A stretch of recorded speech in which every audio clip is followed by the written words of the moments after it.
తెలంగాణ రాష్ట్రం అవతరించి 10 సంవత్సరాలు పూర్తయింది. దశాబ్ది ఉత్సవాల సందర్భంగా జూన్ 2వ తేదీ రాష్ట్ర అవతరణ దినోత్సవం సందర్భంగా ఇవాళ జాతీయ జెండాను ఆవిష్కరించడం జరిగింది. చాలా సంతోషకరమైన విషయం. 10 సంవత్సరాల ప్రత్యేక తెలంగాణ రాష్ట్రంలో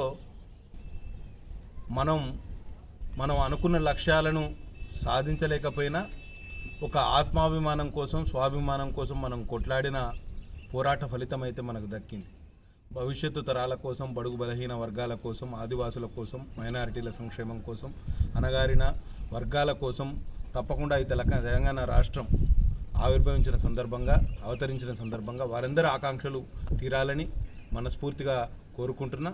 అట్లనే సిర్పూర్ నియోజకవర్గ ప్రజలు ఈ తెలంగాణ శాసనసభలో అడుగుపెట్టడానికి నాకు అవకాశం ఇచ్చినందుకు వారి ఆకాంక్షలకు అనుగుణంగా పనిచేస్తాం. తప్పకుండా ఈ రాష్ట్రావతరణ దినోత్సవం సందర్భంగా మళ్ళీ ఈ నియోజకవర్గ అభివృద్ధి కోసం, రాష్ట్ర అభివృద్ధి కోసం కంకణం కట్టుకొని పనిచేస్తామని మరొకసారి మేమందరం మా ఆత్మావలోకనం చేసుకుంటూ, మననం చేసుకుంటూ, దానిని గుర్తు చేసుకుంటూ సెలవు తీసుకుంటున్నా. జై తెలంగాణ.